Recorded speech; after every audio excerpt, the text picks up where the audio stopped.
আসসালামু আলাইকুম এভরিওয়ান, কেমন আছেন আপনারা সবাই? আজকে আমি রান্না করব ডিম বিরিয়ানি। তার জন্য আমি এখানে রসুন আর পেঁয়াজ বেছে নিয়েছি। সাথে নিয়েছি এখানে কিছু পেঁয়াজ কুচি করে নিয়েছি। পেঁয়াজ কুচিগুলো আমি কিছু রান্নায় দিব, কিছু বেরেস্তা করব। এখানে আমি পেঁয়াজ আর রসুনটাকে পেস্ট করে নিয়েছি। আমি ডিম বিরিয়ানির জন্য ডিম সেদ্ধ করে নিয়েছি। ডিমগুলোকে হালকা কাট করে দিয়েছি যাতে করে ভাজতে গেলে ডিমগুলো না ফুটে। আর এখানে আমি কিছু পরিমাণ আলু নিয়ে নিয়েছি। ডিম বিরিয়ানিতে কিন্তু আলু দিলে বিরিয়ানিটা অনেক সুস্বাদু হয়। এখানে আমি হাফ চা চামচের মতো লবণ দিয়ে ডিম আর আলুগুলোকে ভালোভাবে মাখিয়ে নিয়েছি। এবার কড়াইতে কিছু পরিমাণ তেল দিয়ে তেলটা গরম হয়ে গেলে তার ভিতরে ডিমগুলো দিয়ে আমি হালকা ব্রাউন করে ভেজে নিব। এই যে ডিমগুলো কিন্তু ব্রাউন করে ভাজা হয়ে গেছে। এবার ডিমগুলোকে আমি তেল থেকে তুলে নিচ্ছি। তারপর আমি আলুগুলোকেও একইভাবে তেলে দিয়ে ব্রাউন করে ভেজে নিব। ভেজে নেওয়ার পরে আমি আলুগুলোকে এই যে ব্রাউন করে ভাজা হয়ে গেছে কিন্তু এবার আলুগুলোকেও আমি তেল থেকে তুলে নেব। এবার একটা হাঁড়িতে বা কড়াই আপনি যেটাতে রান্না করবেন তাতে 2 কাপ পরিমাণ সয়াবিন তেল দিবেন।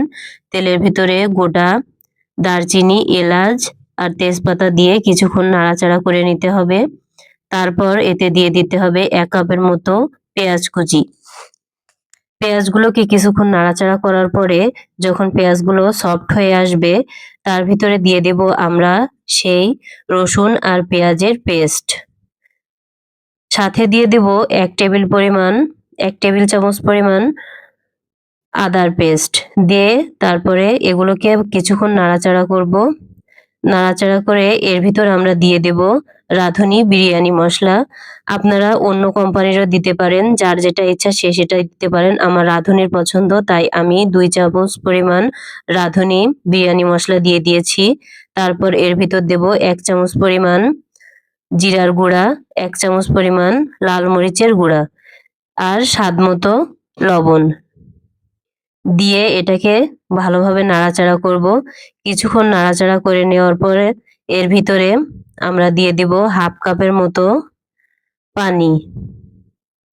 কিছুক্ষণ ভালোভাবে নাড়াচাড়া করার পর এর ভিতর আমরা হাফ কাপ পরিমাণ পানি দিয়ে যতক্ষণ পর্যন্ত তেল না উঠে আসে নাড়াচাড়া করব। তারপর তেল উঠে আসলে এর ভিতরে আমরা ডিমগুলোকে দিয়ে কিছুক্ষণ নাড়াচাড়া করে নেব।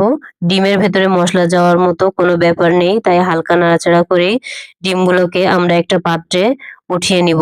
তারপর আমি এখানে 1.5 কেজি পরিমাণ চালের ডিম বিরিয়ানি রান্না করব বলে আমি এখানে 3 কেজি পরিমাণ পানি দিয়ে দিয়েছি।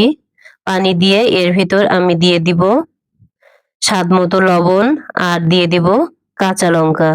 দিয়ে পানিটাকে আমি কিছুক্ষণ ঢাকা দিয়ে রাখবো। ঢাকা দিয়ে রাখার পর পানিটা যখন ফুটে যাবে এর ভিতরে আগে থেকে ধুয়ে রাখা এবং পানি ঝরিয়ে রাখা চিনি গুঁড়া চাউল দিয়ে দেব। সাথে দিয়ে দিব ভেজে রাখা আলুগুলো। আর কেউ যদি অল্প পরিমাণ রান্না করেন তাহলে কিন্তু ডিমের পরে এর ভিতরে আলুগুলো দিয়ে সেদ্ধ করে তার উপর চালের জন্য পানি দিতে হবে, না হলে কিন্তু আলুগুলো ভালোভাবে সেদ্ধ হবে না।